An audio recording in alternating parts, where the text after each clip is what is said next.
Hey there, I'm Liz with Lavish, and I'm going to be talking you through some minimalist design tips that just might help you get a better night's sleep.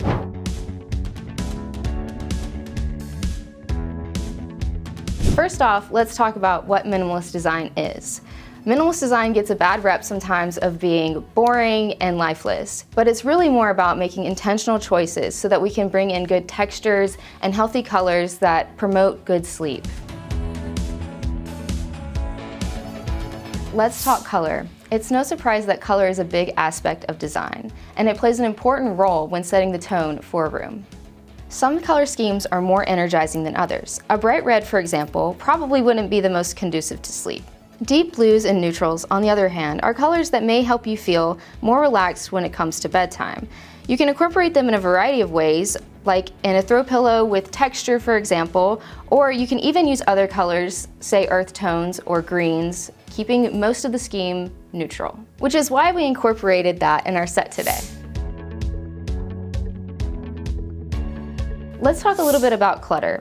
Having an abundance of things is not bad, but having them in the wrong space can really contribute to poor sleeping environments. So what is clutter? Clutter can be anything that's just not in the right space, magazines on the floor, clothes in a chair, or workout equipment that's just not put away. Some solutions that I would suggest to help reduce this clutter or put things away in the right space is to have nightstands with storage, a bench at the end of the bed that also provides some storage. That way everything has a place. And if you have the ability, get things out of the bedroom that aren't related to sleep. Which leads me to my next point of taking technology out of the bedroom. Like we talked about before, just being able to have a room where you can provide only sleep is so important. So getting the screen out and then having it more in a living room area so that you can focus on having a comfortable sleeping environment in your room. Screens like your phone or your TV can emit blue light, which can make it harder for you to fall asleep if you're exposed close to bedtime. And as a bonus, taking the screens out of the bedroom, TVs, laptops, any gaming devices can also help reduce the clutter. For phones especially, if you are scrolling through your phone, you're increasing your brain activity, which makes it harder to relax. If you find that to be an issue, you can either take your phone out of the bedroom or you can put it in a drawer. If you use your phone to wake up, there are other solutions that you can use to wake up more gently, such as a sunrise alarm clock. Sunrise alarm clocks usually use light to be able to wake you up more gently, meshing with your circadian rhythm. And this Hatch alarm clock in particular has very neutral colors and a linen overlay that gives it a more minimalist aesthetic. Sunrise alarm clocks help you wake up naturally with light, but they also help you fall asleep with noises like white noise, green noise, and some nature sounds. We talked about lighting a little with the sunrise alarm clock, but let's talk about lighting in general. Having dim light before you go to sleep can help your body acclimate more to its circadian rhythm. Having the overhead lights off and using your accent lighting really helps the body to relax and get ready for bed. Now that we talked about light inside of the room, let's talk about light outside of the room and how window treatments can help control any of that exterior light. If you live in a city, blackout curtains could be a good fit to help control the external light that's coming in from street lights or city lights. If you live in a more rural area, you may opt for sheer curtains so that you can sync up to your natural circadian rhythm by waking up to the sun's light. And for anybody who has a split shift and you need to get sleep during the day, blackout curtains could be a really good resource to help you block out the sun's light. So look at this. Look how much light these blackout curtains are actually blocking. And yeah, we're in a studio, but look how effective these roller shades are at controlling the levels of light in our studio. When looking for window treatments for your own space, consider your needs and what would work best for you. Bringing it back more to the design of the room, let's talk a little bit about wall art and how that can fit into a minimalist aesthetic.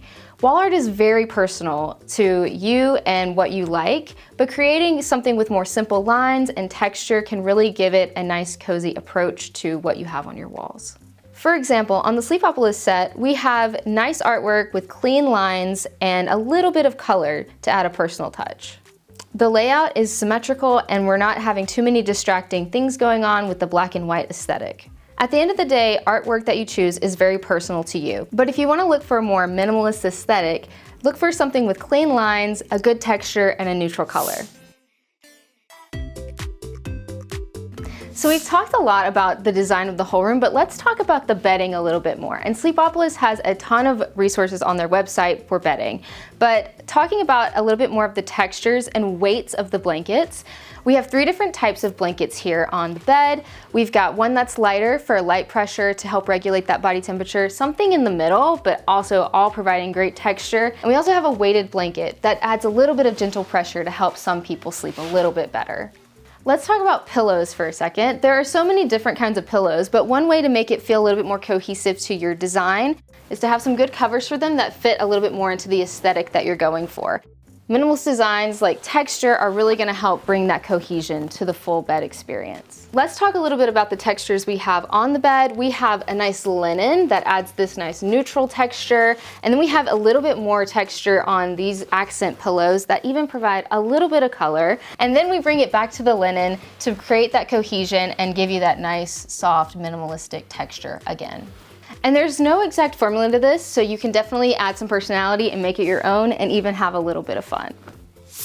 And that's everything we have for you for minimalist bedroom design for sleep. This is just a starting point, so please feel free to make it your own. If you have any questions about how these tips help with sleep, check out the links in the description or sleepopolis.com. And if you need more inspiration for your bedroom design, check us out at Lavish.